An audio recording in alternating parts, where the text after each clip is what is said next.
சரி, இப்ப என்ன பண்ணணுங்கிற சொல்லு. என்ன பண்ணணும்னு என்கிட்ட கேக்குறீங்க? நான் என்ன சொல்ல? இங்க பாருங்க, ஒண்ணு அவனை என்ன கல்யாணம் பண்ணிக்க சொல்லுங்க, இல்லையா இந்த குழந்தைய அபார்ஷன் பண்றதுக்கு அவனை என் கூட ஹாஸ்பிடலுக்கு வர சொல்லுங்க. என்னது, குழந்தைய அபார்ஷன் பண்ணணுமா? ஓ, உங்களுக்குலாம் குழந்தைங்கிறது அவ்வளவு ஈஸியா போச்சு. குழந்தைய அபார்ஷன் பண்ணணுமாம்ல? வேற என்ன பண்ண சொல்றீங்க? அவனுக்கு கல்யாணம் ஆயிருச்சு, அவன் பொண்டாட்டி அவனை விட்டு போயிடுச்சு. அப்போ என் வாழ்க்கை இப்படியே போகணுமா? தப்பு தாங்க, நான் இல்லைன்னு சொல்லல. நான் அந்த பாட்டிக்கு வந்தது தப்புதான், அங்க குடிச்சது தப்புதான், ரூமுக்கு வந்தது தப்புதான். ஆனா இப்பெல்லாம் நடக்கும் நான் ஒன்னும் நினைச்சு பார்க்கலையே. ஆனா இப்ப என் வாழ்க்கை போச்சுன்னு இந்த குழந்தைக்கு அப்ப நான் என்ன பண்ணுவேன்? சரி, ஓகே, நீ பொண்ணு தானே. நான் உங்ககிட்ட ஒரு விஷயம் கேக்குறேன். வெறும் பிரெக்னன்சி கிட்ட மட்டும் வச்சு எப்படி நீ கன்சீவா இருக்க நீ வந்து சொல்ல முடியும்? சொல்லு. பிரெக்னன்சி கிட்ட எப்போதுமே எல்லாமே ஒரே மாதிரி ஒண்ணு இருக்காதே. அதுக்கு தான் போய் ஹாஸ்பிட்டல்ல ஃபர்ஸ்ட் போய் கன்சல்ட் பண்றாங்க. அதுக்கப்புறம் தான் பிரெக்னெண்டா இருக்காங்களா இல்லையானே ஃபர்ஸ்ட் அவங்க வந்து நம்புறாங்க. ஆனா நீ எப்படி இதை வந்து எங்களால நம்ப முடியாதுமா? எப்படி வந்து நம்ப முடியும் சொல்லு? அப்போ என்ன என்னதான் பண்ண சொல்றீங்க? ஏய், எவனோ உனக்கு சாவி கொடுக்குறான், நீ ஆடிக்கிட்டு இருக்க. மரியாதை அவன் எவன்னு சொல்லு. எனக்கு நல்லா தெரியும், நான் எந்த தப்புமே பண்ணல. இந்த குழந்தைக்கு நான் காரணம் கிடையாது, எனக்கு நல்லாவே தெரியும். மரியாதை உண்மை என்னன்னு சொல்றியா இல்லையா? ஒரு கோத்துக்கு அடிச்சிருவேன். எந்த தப்புமே பண்ணல பண்ணல ஈஸியா பேசிக்கிட்டு இருக்கீங்க. அப்ப இதுக்கு என்ன சொல்லுவீங்க? இங்க பாருமா, சாதாரணமான இந்த மாதிரி விஷயங்களை மட்டும் வச்சுட்டு நமக்குள்ள இருக்கிற பிரச்சனையை நம்ம கன்ஃபார்ம் பண்ணக்கூடாது. என்ன, இதுக்குதான் நிறைய டாக்டர் இருக்கு, ஹாஸ்பிட்டல் இருக்கு, நிறைய விஷயங்கள் இருக்கு. என்ன, குழந்தைக்காக நிறைய விஷயங்கள் இருக்கு. அது எல்லாத்தையும் நம்ம போய் ஹாஸ்பிட்டல்ல பார்த்தா மட்டும்தான் அதை ப்ரூவ் பண்ண முடியும். ஏன், இந்த குழந்தைக்கு இவன் தான் காரணம் அப்படின்னு கண்டுபிடிக்கிற அளவுக்கு கூட டெக்னாலஜி வளர்ந்துருக்குமா? அதெல்லாம் எனக்கு தெரியாதுங்க. இப்போ எனக்கு என்ன பண்ண சொல்றீங்க? எங்க வீட்டுக்கு தெரிஞ்சனா என்னை கொன்றுவாங்க, இல்லனா நான் செத்துருவேன். என்னோட சாவுக்கு அப்ப அவன் தான் காரணமா இருப்பான். நிறுத்துமா முதல்ல. சும்மா வாயை திறந்தாலே செத்துருவேன், குழந்தைய கலைக்கிற, அதை பண்ற இதை பண்றது. பொண்ணு தானே, படிச்சிருக்கீல, அறிவு இருக்குல்ல? நீங்க திட்டுறது எல்லாமே நியாயம்தான். ஒரு செகண்ட் என் நிலைமையில இருந்து கொஞ்சம் யோசிச்சு பாருங்க. நான் பொண்ணுங்க. நாளைக்கு ஏதாவது ஒரு பிரச்சனைனா என் பேரண்ட்ஸ் மொத்தமா என்னை விட்டு போயிடுவாங்க. என் குடும்பமே தூக்கில தொங்கிடும். என்னங்க பண்ண சொல்றீங்க? அதுக்குதான் சொல்றேன், பொறுமையா இரு. சும்மா எடுத்த கோத்து அவன் தான் பண்ண இவன் தான் பண்ண, நீ எதுக்கு இப்படி பொங்கிக்கிட்டே இருக்க? நீ இப்படி பொங்கி நீ இப்படி சொல்றதுனால மட்டும் எதுவுமே மாற போறது கிடையாது. என்ன நடந்தது என்னமோ அதுதான் நடந்தது. இவகிட்ட ஏன்டா இப்படி பேசிக்கிட்டு இருக்க? போய் சொல்றாடா, ஓங்கி ரெண்டு அரைஞ்சு அவ்வளவு உண்மை கேள்றா. இங்க பாரு, நீ பைத்திய மாதிரி பேசிட்டு இருக்கமா? அமைதியா நான் தான் கேட்டுட்டு இருக்கேன். நீ எதுக்கு பொங்கிட்டு இருக்க? டேய், அந்த பொண்ணு பேசுறது நம்மளுக்கே செம்ம காண்டாகுதுடா. தப்பு பண்ணாதவனுக்கு அவனுக்கு அப்புறம் எப்படி இருக்கும்? அவன் தான் தப்பு பண்ணலன்னு சொல்றான்ல, சொல்லி அந்த பொண்ணு கேட்க மாட்டேங்குது. டேய், இப்ப அந்த பொண்ணு இவன் தான் காரணம் ஆதாரத்தை கொண்டு வந்து நீட்டிட்டு இருக்கா. உங்ககிட்ட என்ன ஆதாரம் இருக்கு? அதுக்காக இவன் தப்பு பண்ணான்னு நான் சொல்லல. என்ன ஆதாரம் இருந்தா தான் பேச முடியும் எந்த இடத்துலயுமே. இப்ப என்னதான் பண்ணணுங்க? இங்க பாருமா, இங்க நடக்கிற எல்லா தப்புகளுக்குமே ஒண்ணு நம்ம காரணமா இருப்போம், இல்லையா நம்மளை சுத்தி இருக்கிறவங்க யாராவது காரணமா இருப்பாங்க.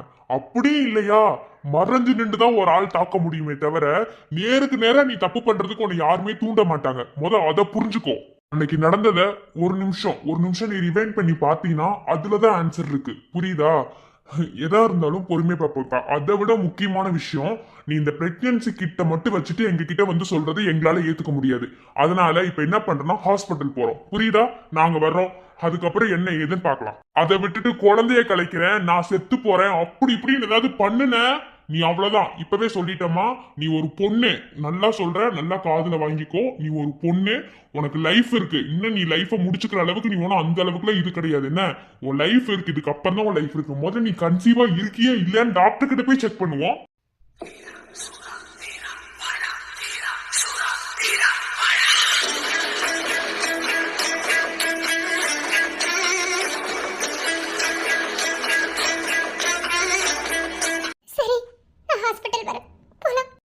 பாருமா, நான் ஏதோ கோவத்துல பேசுறேன், மனசு கஷ்டப்படுற மாதிரி பேசுறேன் அப்படின்னா மனசுல எதையும் வந்து போட்டு குழப்பிக்காத. என்ன, அதாவது நீ ஒரு பொண்ணு, புரியுதா? பொண்ணுங்கிறது தனித்துவமான ஒரு விஷயம். அதுக்காக உங்களை ஒதுக்கி வச்சு பேசுறோம்னா கிடையாது, புரியுதா? பொண்ணுங்களுக்குன்னு தனி மரியாதை இருக்குமா. அதனாலதான் நான் சொல்லிட்டு இருக்கேன், எந்த முடிவும் அவசரப்பட்டு எடுக்காத, புரியுதா? பாருமா, நான் உன்னோட நிலைமையில இருந்து யோசிக்கணும். என் பக்கத்துல நிக்கிறானே என் ஃப்ரெண்டு, இவனோட நிலைமையில இருந்து நான் யோசிக்கணும். என்ன, எல்லாரோட நிலைமையில இருந்து யோசிச்சு பார்த்தாதான் அவங்கவுங்க பிரச்சனை வந்து புரிஞ்சுக்க முடியும். நீ அதெல்லாம் புரிஞ்சுக்கோ. பாருமா ஒண்ணு நல்லா புரிஞ்சுக்கோ, இந்த பிரச்சனையை பொறுத்தளவுல இதுல மாட்டிட்டு இருக்க நீ மட்டும் கிடையாது, மெயினா அவனும் தான். ஏன்னா என் ஃப்ரெண்டுக்காக சப்போர்ட் பண்ணி பேசுறேன்னு நினைக்காத. அவனோட குழந்தை அவன் பொண்டாட்டி வயித்துல வளர்ந்துகிட்டு இருக்கு, அது உண்மையான ஒரு விஷயமா என்ன? இப்ப அந்த பொண்ணு எங்க இருக்குன்னு எங்களுக்கு வந்து தெரியல. என்ன நீ கன்சீவா இருக்கியா இல்லன்னு எங்களால கண்டுபிடிக்க முடியல. இந்த மாதிரி ஏகப்பட்ட குழப்பம் இருக்குமா. எல்லாத்தையும் நம்ம தெளிவா பொறுமையா எடுத்து புரிஞ்சு நம்ம நடந்துக்கிட்டா மட்டும்தான் அந்த பிரச்சனையில இருந்து நம்ம என்ன எப்படி வந்து பிரச்சனை எங்க இருந்து தொடங்குச்சுன்னு நம்மளால கண்டுபிடிக்க முடியும். எனக்கு உங்களை நினைச்சா ரொம்ப பெருமையா இருக்குண்ணா. முதல்ல உங்ககிட்ட ஹாஷா நடந்துகிட்டதுக்கு என்ன மன்னிச்சுக்கோங்க. என்னால ஆளுங்க தாங்க முடியாம தான் அப்படி நடந்துகிட்டேன். ஒருவேளை இது உண்மையா இருந்திருந்தா என் வாழ்க்கையே போயிருன்ற பயம் வேற ஒண்ணும் இல்ல. அந்த கோவத்துல தான் நான் பேசிட்டேன். ஆனா சில பசங்களை எப்படி தெரியுமா, அவங்களோட வேலை முடிஞ்சுனா தூக்கி போட்டு போயிருவாங்க. இதுக்கு நான் காரணம் இல்லைன்னு. ஆனா நீங்க எவ்வளவு பொறுமையா பேசுறீங்க. இங்க பாருமா, இன்னும் பொறுமையா இருந்தா இதுல உண்மை என்னன்னு நம்ம கண்டுபிடிக்கலாம். ஆனா இதுக்கு நீ சப்போர்ட் பண்ணணும். நீ தேவையில்லாம எதுலையாவது தலையிட்டு தேவையில்லாம நீ ஏதாவது ராங்கான முடிவு எடுத்தீங்கன்னா கண்டிப்பா இந்த பிரச்சனை முடிய போறது கிடையாது. முக்கியமா இந்த பிரச்சனையை முடிக்க வேண்டியதே இவன் பொண்டாட்டிக்காக தான். என்ன தப்பா புரிஞ்சுக்கிட்டு அவங்க போயிட்டாங்க. இப்போ இந்த பிரெக்னன்சி கிட்ட உண்மையா பொய்யான்னு எங்களுக்கு தெரியல.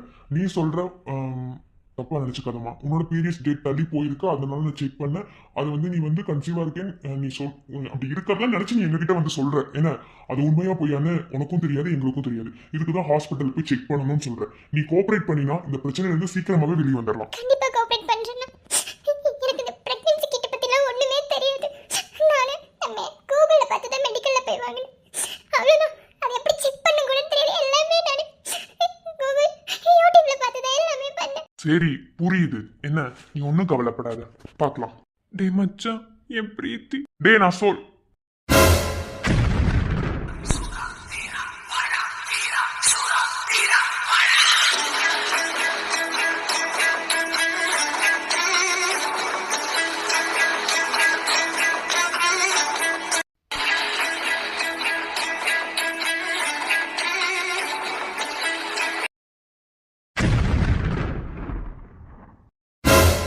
சரி ஓகே, இப்போதைக்கு இதை எதை பத்தி யோசிக்காம உன்னோட படிப்புல மட்டும் நீ கான்சென்ட்ரேஷன் பண்ணு. ஏன்னா நீ காலேஜ் படிக்கிற தேர்ட் இயர் பொண்ணு, புரியுதா? ஸோ உன்னோட ஸ்டடீஸ்ல தான் உன்னோட முழு கவனமும் இருக்கணும். இதில் என்ன பிரச்சனை என்ன ஏதுன்னு பார்க்கலாம். நான் சொல்லும் போது நீ எங்க கூட ஹாஸ்பிட்டல் வந்தா போதும். வரும்போது இந்த கிட்டு மறக்காம எடுத்துட்டு வா, அந்த பாக்ஸோட. ம் சரிங்க. டே இவகிட்ட இப்படி சொல்லி அனுப்பிட்ட, இனி நான் என்னடா பண்ணுவேன்? இங்க பாரு, நான் ஏதாவது செஞ்சா அதுல 1000 காரணம் இருக்கும். என்ன எல்லாத்தையும் புளி போட்டு விளக்கிட்டு இருக்க முடியாது. இங்க பாரு, இனி இது உன் பிரச்சனை கிடையாது, என் பிரச்சனை. எப்படி இந்த பிரச்சனையில இருந்து உன்னை வெளியே கொண்டு வரணும்னு எனக்கு தெரியும். நான் பாத்துக்கிடுவேன். என்ன சரி வாங்க போலாம்.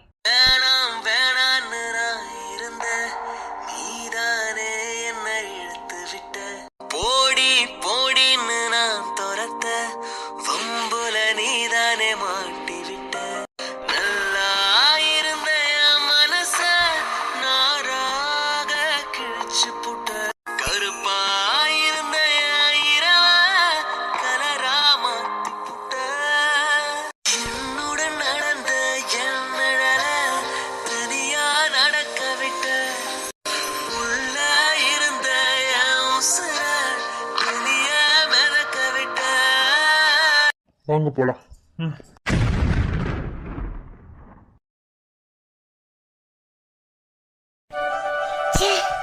பேங்க்குக்கு வந்து எவ்வளோ நாளாச்சு.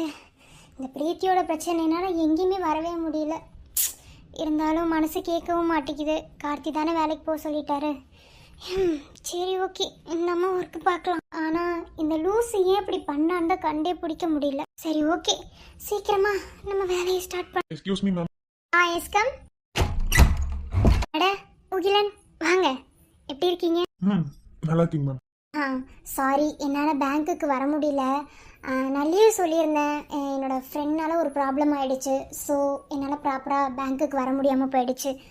இன்னும் ப்ராப்ளம் சால்வ் ஆகலை. ஆனால் என் புருஷன் போயிரு, வேலைக்கு போயிடு அப்படின்னு சொல்லிட்டாரு, நான் பார்த்துக்கிறேன் அப்படின்னு. அதுக்காக தான் எனக்கு வர்றதுக்கு மனசே இல்லை.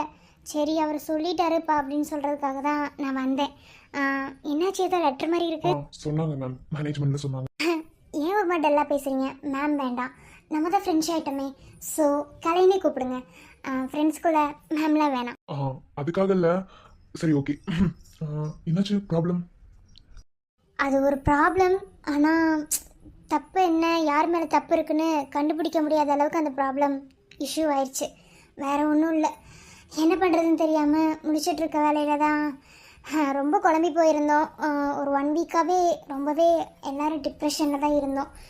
இப்போ தான் கடைசியாக என் வீட்டுக்காரர் தான் சொன்னார், நாங்கள் எல்லா ப்ராப்ளத்தையும் பார்த்துக்குறோம், நீ போமா அப்படின்னு சொல்லி அனுப்பிட்டாரு. அதனால தான் வந்தேன். சரி, அது இருக்கட்டும், என்ன லெட்டர் அது? ஒன்றும் இல்லை, இதுக்கு மேலே இங்கே ஒர்க் பண்ண எனக்கு விருப்பம் இல்லை, அதுக்கான தகுதியும் நான் ஆள் இல்லைன்னு நினைக்கிறேன். ஸோ என்னோட ரிசைனிங் லெட்டர். வாட்? என்ன ரீசன்னு கேட்க வேணாம். ரீசன் சொன்னால் நிறைய சொல்லுவேன். ஆனால் இதுக்கு மேலே இங்கே ஒர்க் பண்ணுறதுக்கு நான் தகுதியான ஆள் இல்லைன்னு மட்டும் எனக்கு நல்லாவே புரிஞ்சிருச்சு. ஸோ என்னோட ரிசைனிங் லெட்டரை உங்ககிட்ட தான் சப்மிட் பண்ணணும், ஏன்னா நீங்கள் தான் மேனேஜர். அதனால் எதுவும் பேசாமல் வாங்கிக்கணும்னு சொல்லி எனக்கு ரிசைனிங் கொடுத்தீங்கன்னா நான் கிளம்பி போயிட்டே இருப்பேன். முகிலன் ப்ளீஸ், நீங்கள் எதுக்காக வேலை ரிசைன் பண்ணணும்னு சொல்கிறீங்க? நான் வர்றதுக்கு முன்னாடி இந்த பேங்க்கில் வேலை பார்த்தது நீங்கள் தான். எனக்கு மேனேஜராக இருந்து இப்போ நீங்கள் டீப்ரமோஷன் ஆனதுக்கு இதனால் வேலை ரிசைன் பண்ணணும். ஏன் உங்களோட போஸ்டிங் எனக்கு வந்ததுனால அப்படி இருக்கீங்களா? சேச்சா, அப்படிலாம் இல்லை கலை. அப்படிலாம் இல்லை. இல்லை, இவ்வளோ தூரம் உங்ககிட்ட தப்பாக நடந்துக்கிட்டு உன்னை ஒரு மாதிரி ஹர்ட் பண்ணிட்டு ஒரு மாதிரி நடந்துக்கிட்டேன்ல, அதை நினச்சி பார்க்கும்போது திரும்ப உன் ஃபேஸை என்னால் ஃபேஸ் பண்ண முடியல. உன் ஃபேஸை பார்க்கும்போது எனக்கு அது மட்டும்தான் ஞாபகம் வருது. நம்ம தப்பு பண்ணால் திரும்ப அவங்கள பார்க்கும்போது ஒரு மாதிரி ரொம்ப இரிட்டேட் ஆகும் தெரியுமா, கஷ்டமாக இருக்கும். அந்த மாதிரி எனக்கு ஃபீல் ஆகுது. அதனால் இனி இந்த பேங்க்கில் எனக்கு வேலை வேணாம்னு நான் நினைக்கிறேன். தனியாக ஏதாவது பிஸ்னஸ் பண்ணலான்னு ஒரு ஐடியா. முகிலன், நான் அதை அப்போவே மறந்துட்டேன். அதை நான் அப்படியே தூக்கி போட்டு மறுவேளை பார்க்க ஆரம்பிச்சிட்டேன். திரும்ப நீங்கள் எதுக்காக இப்படி நடந்துக்கிறீங்கன்னு தான் தெரியல. ப்ளீஸ், இது நான் வேலை பார்க்குறதுக்கு முன்னாடி, ஐ மீன் நான் இந்த பேங்க்கில் இப்படி ஒரு நிலைமையில் இருக்குன்னா அது காரணம் நீங்கள் தான். நிறைய தடவை உங்ககிட்ட நான் சொல்லியிருக்கேன். ப்ளீஸ் புரிஞ்சுக்கோங்க, வேணாம். இப்போ நீங்கள் போயிட்டீங்கன்னா என்ன பண்ணுவீங்க? இல்லை கலை, இதுக்கு மேலே எனக்கு இங்கே வேலை பார்க்க சுத்தமாக விருப்பம் இல்லை. எதுக்காக இருந்தாலும் ஒரு விருப்பம் இருக்கணும். நம்ம ஒரு வேலை பார்க்குறோம் அப்படின்னா அதில் ஈடுபாடு இல்லாமல் பார்த்தோம்னா அதை விட ரொம்ப எந்த ஒரு ப்ராப்ளமும் இல்லாமல் மனசில் குற்ற உணர்வு இல்லாமல் அந்த வேலையை நம்ம செய்யணும். எனக்கு ஒரு மாதிரி கில்ட்டி ஃபீல் ஆகுது. ஸோ இதுக்கு மேலே இங்கே வேலை பார்க்கறதுக்கு நான் தகுதியான ஆள் இல்லை. அதனால தான் என்னை நானே மாற்றிக்கிட்டு ரிசைனிங் லெட்டர் கொண்டு வந்தேன். மேனேஜ்மெண்ட்டில் கேட்டதுக்கு மேனேஜர்கிட்ட கொண்டு போய் கொடுக்கணுன்னாங்க. அதனால தான் உன்னை தேடி வந்தேன். வாங்கிக்கிறீங்களா? முகிலன், எதுக்காக இப்படி? சரி, ஓகே. நீங்கள் சொல்கிற மாதிரி நமக்கு பிடிச்ச மாதிரி ஒரு வேலையை பார்க்கணும். பட் அதில் முக்கியமான இம்பார்ட்டண்டான ஒரு விஷயம் என்னென்னா, கில்ட்டி ஃபீலிங் இருக்கக்கூடாது. கில்ட் ஃபீல் வந்துட்டா நம்மளால் அது எதையுமே செய்ய முடியாது. சரி, ஓகே, ஐ கேன் அண்டர்ஸ்டாண்ட். சரி, ஓகே. ரொம்ப தேங்க்ஸ் கலை. நான் ஒரு பொறுக்கி மாதிரி இருந்தேன். நான் ஒரு மனுஷங்களை என்னை உணர வச்சதே நீ தான். இப்போது இந்த இடத்த விட்டு போகிறதுக்கும் காரணமும் நீ தான் நான் சொல்ல மாட்டேன். ஒரு வகையில் பார்த்தா நீ காரணம்னு சொல்லுவேன், ஒரு வகையில் என்னோட புத்தி தான் காரணம்னு சொல்ல போகிறேன். ஸோ இதுக்கு மேலே இங்கே ஒர்க் பண்ணுறதுக்கு எனக்கு விருப்பம் இல்லை. நான் கிளம்புறேன். ஓகே, உங்களுக்கு பிடிச்சத செய்யுங்க. விருப்பம் இல்லாமல் ஒரு ஒர்க்கை நம்ம பண்ணும்போது அது இன்னுமே நமக்கு டிப்ரெட் தான் ஆகும். ஸோ இதுக்கு மேலே வேறு எங்கேயாவது ஒர்க் பண்ணுறதுக்கு பாருங்கள். தேங்க்ஸ் கலை. Resigning letter.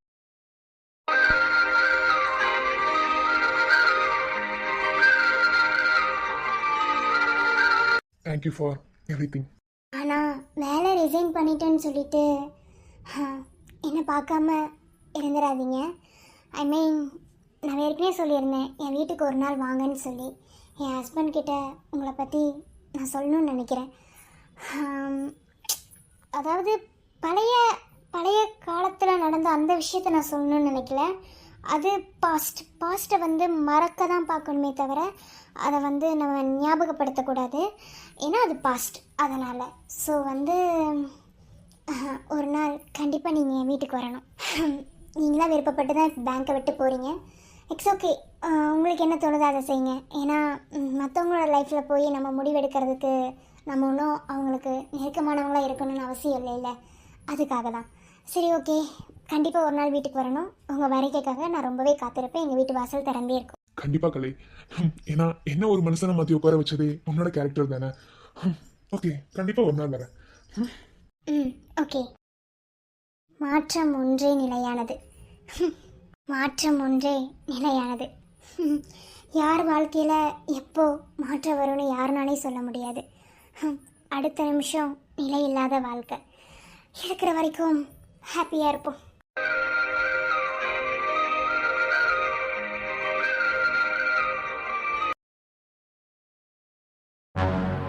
என்ன நேத்து வராம இன்னைக்கு வந்திருக்காரு வாத்தி. நேத்து பூரா கால் பண்ணிட்டு இருந்தோம், எடுக்கவே இல்ல. இப்ப ஸ்ட்ரைட்டா காலேஜ்ல வந்து நிக்கிறாரு. ராக்கி ராக்கி அட அழகி இல்லையா, எப்போ வந்தீங்க? சத்தம் போடாத, மெதுவா. சார் இப்ப வந்தாரு. இப்ப அவர் எப்ப வந்தா உங்களுக்கு என்ன? இப்ப எதுக்கு அவரை பத்தி கேட்டுட்டு இருக்கீங்க? என்ன அழகி இல்லையா நீங்க?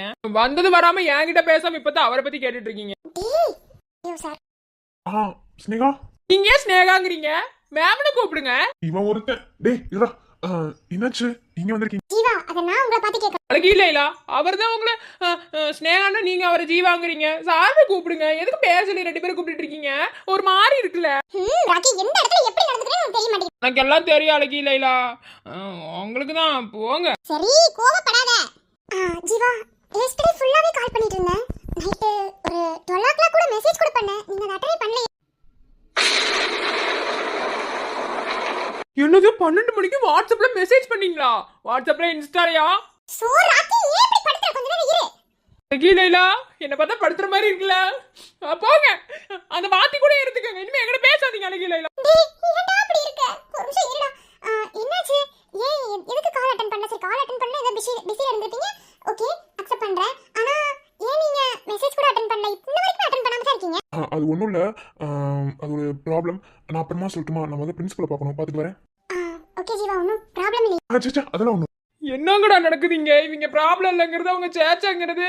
அழகிலேலா எனக்கு துரோகம் பண்ணீங்க. மேக்ஸ் டிபார்ட்மெண்ட் வந்து குதிச்சிருவேன். டேய் இந்த நேரத்துல எப்படி நடந்துக்கணும்னு தெரியாதா ராக்கி உனக்கு? அதை நீங்க சொல்லாதீங்க அழகிலேலா. நீங்க இப்படிலாம் பேசுவீங்கன்னு எனக்கு தெரியாது. போங்க அழகிலேலா, இனிமே உங்க கூட நான் பேசவே மாட்டேன். அப்படி சொல்லுவேன்னு பாத்தீங்களா? நான் பேசுவேன். பிரின்சிபலை பார்க்கணும்னா உள்ள போக வேண்டியதானே ஜீவா? எதுக்கு வெளியே நிக்கிறீங்க? ஒன்றும் இல்லை, உள்ள ஏதோ மீட்டிங் நடந்துட்டு இருக்கு. கரஸ்பாண்டன்ட் வந்திருக்காரு. நான் அப்போதே வந்தேன், என்ன நடந்துட்டு இருக்கு. அவர் இருக்கும்போது நான் உள்ள போக மாட்டேன், அதனால தான். சொட்டையில காது மேல 2 அப்பப்ப வெளியே அனுப்பிட்டு உள்ள போங்க வாத்தி. ஏய் சத்தமா பேசாதடா. என்ன வாத்தி நீங்க இப்படி இருக்கீங்க? வேற நான் சைட்மா கொடுங்க. அது என்னது? நான் உண்மையா அவனை செவனி சேர்த்து 2 விட்டு பறக்க விட்டு நம்பி பிரின்சிபல்ட்ட கொடுத்துட்டு வரேன். Okay okay okay. வந்துட்டான் வணங்க முடி. எப்ப பார்த்தாலும் சரி ஜோடியா தான் நிக்கிறது. ஏன் பிரின்சிபல் வேமால வெளியவே வர மாட்டீங்களா? உள்ள உட்காந்து முட்டையா போட்டுட்டு இருந்தீங்க. யார் ஒரு கரஸ்பாண்ட் மண்டல தட்டி வெளியே அனுப்ப வேண்டியதானே? இனஃப். என்னாச்சு? நேற்று பர்மிஷன் கேட்டு போனீங்க, ஆனா இப்பதான் உள்ள வரீங்க. Any problem? என்னது இது? ரிசைனிங் லெட்டரா? ரொம்ப ஆசைப்படாதீங்க பிரின்சிபல். எங்க வாத்தில அவ்வளவு சீக்கிரத்துல ரிசைனிங் லெட்டர்லாம் கொடுக்க மாட்டார். சரிங்களா? ரிசைனிங் லெட்டர் தான். ரிசைனிங் லெட்டரா? ஏன் தெரியல ரிசைனிங் லெட்டர்? சார் ப்ளீஸ், நான் இல்ல, இறக்கம் எடுக்கிறாங்க சார். அவங்க தான், பிரீத்தி மேம். அவங்க தான் ரிசைனிங் லெட்டர் கொடுத்துருக்காங்க. இந்த மாதிரி கொடுத்துச்சு. வாட்? ஆக்சுவலா அவங்க என்கிட்ட ஒரு ஆஃப் டே நினைக்கிறேன், ஒரு ஆஃப் டே பர்மிஷன் போட்டாங்க. அதுக்கப்புறம் உங்க காலேஜ்க்கே வரல. நான் நிறைய டைம் உங்களுக்கு மெயில் அனுப்புனேன், எதுவுமே எந்த ரெஸ்பான்ஸுமே இல்ல. What happen? எதுக்கு ரிசைனிங் லெட்டர்? ஃபர்ஸ்ட் அவங்க எங்க? சார் அது அவங்களோட பர்சனல், ப்ளீஸ். அவங்களோட வந்து யார்ட்டையும் சொல்ல வேணாம்னு சொன்னாங்க. என்கிட்ட ரிசைனிங் லெட்டர் மட்டும் கொடுத்தாங்க. இதை மட்டும் உங்ககிட்ட கொடுக்க சொல்லிட்டாங்க. இனி அவங்க காலேஜ்க்கு ஒர்க் வர மாட்டாங்களாம். என்ன பர்சனல் சொல்றதுனால என்ன இருக்கு? சொல்லுங்க. அவங்க காலேஜ்ல ஒர்க் பண்ணுவாங்க, என்னன்னு சொல்லுங்க. சொல்லிட்டு அப்ப ரிசைன் லெட்டர் கொடுங்க. ரீசனே இல்லாம ஒருத்தர் ரிசைன் லெட்டர் கொடுத்து அதை வாங்கிட்டு நான் இருக்கிறதுக்கு என்ன? வேற மாதிரி தெரியுதுன்னு கேட்க வர்றீங்க, அப்படித்தானே? எக்ஸ்கியூஸ் மீ, அதான் சொல்றாருல, அது அவங்களோட பர்சனல் எக்ஸ்பிளைன் பண்ண முடியாதுன்னு. உங்களுக்கு தேவை ரிசைனிங் லெட்டர், அதுக்குள்ள இருக்கிற விளக்கம். அதை வாங்கி படிச்சுட்டு அவர்கிட்ட பதில சொல்லி அனுப்புங்க. எதுக்கு தேவையில்லாததெல்லாம் பேசி அவரை இரிட்டேட் பண்ணி அவங்கள கஷ்டப்படுத்துறீங்க? இனஃப். இவர்கிட்ட தான் பேசிட்டு இருக்கேன், மத்தவங்க யாரும் பேச தேவையில்ல. மத்தவங்க யாரும் பேச தேவையில்லைன்னு சொல்லாதீங்க சார். இப்போ நான் பேச வேண்டிய சூழ்நிலையில இருக்கேன், அதனால பேசினேன். அடுத்தவங்களோட பர்சனல் தெரிஞ்சுக்கிறது அப்படி என்ன சந்தோஷம் கிடைக்குதோ தெரியல. இதுவே ஒரு வேலையை அலைஞ்சுக்கிட்டு இருக்காங்க. எப்ப பார்த்தாலும் நோஸ் கட் பண்றதே ஒரு வேலையா வச்சுக்கிட்டு இருக்கீங்க. இருச்சலா. சரி ஓகே கொடுங்க. அதுல ஒரு சைன் மட்டும் பண்ணிருங்க சார், அவ்வளவுதான். ஓகே சார், இதை கொடுக்கறத உங்களை பார்க்க வெயிட் பண்ணேன், பட் நீங்களே வெளியே வந்துட்டீங்க. ரொம்ப தேங்க்ஸ் சார். இட்ஸ் ஓகே, பரவாயில்ல. குத்திட்டி கண்ணுல குறுகுறுன்னு பாக்குற சப்பாத்தி கள்ளிக சம்பங்கியா மாத்துற பார்வையால என்ன ஏண்டி பங்கு போடுற நம்மளுக்கு முடிச்சு விட்டீங்க போங்க.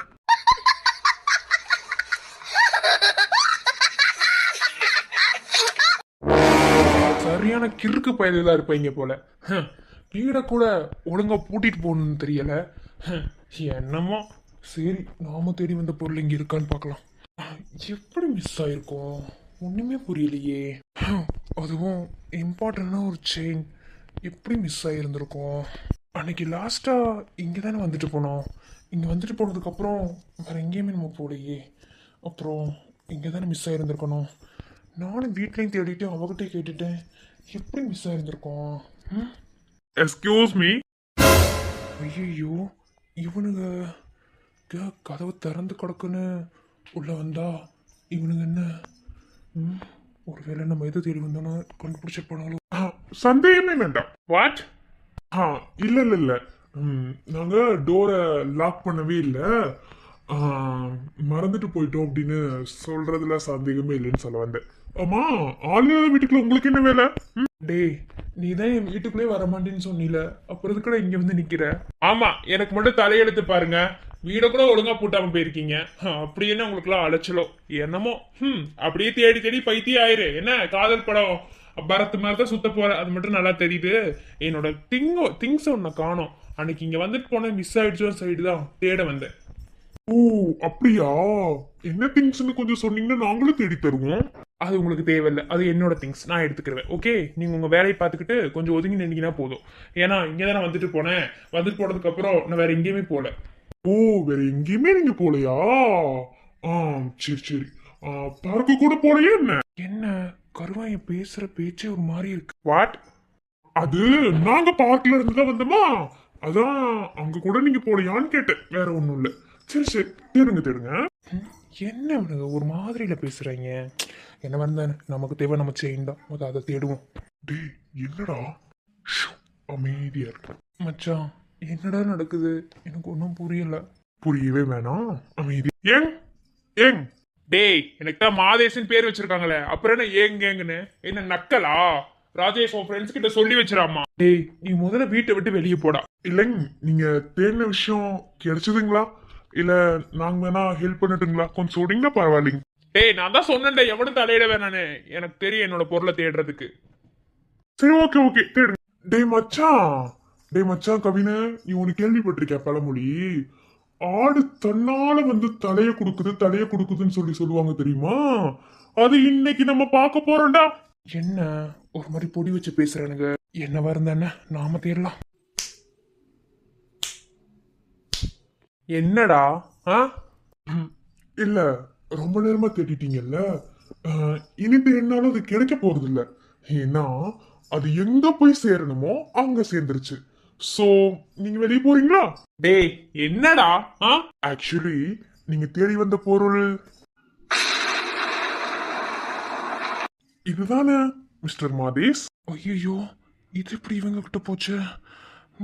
ஐயோ, எப்படி என்கிட்ட வந்துச்சுன்னு உங்களுக்கு தெரியணும்ல. அடுத்த எபிசோட்ல தெளிவா சொல்றேன். ஓகே.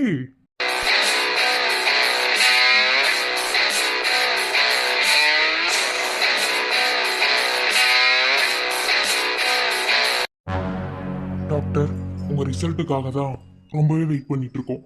சீக்கிரம் சொல்லுங்க. நீங்க சொல்ற ஒரு பதில்ல தான் இங்க இவனோட வாழ்க்கையே இருக்கு. சொல்லுங்க. ஆமா, உங்களுக்கு யாரு சொன்னது இந்த பொண்ணு பிரெக்னெண்டா இருக்கானே? டாக்டர் புரியல, தெளிவா சொல்லுங்க. ஃபர்ஸ்ட் அந்த பொண்ணு செக் பண்ண கிட்டு பிரெக்னன்சி கிட்டு கிடையாது. செகண்ட் அந்த பொண்ணு கன்சீவா இல்ல.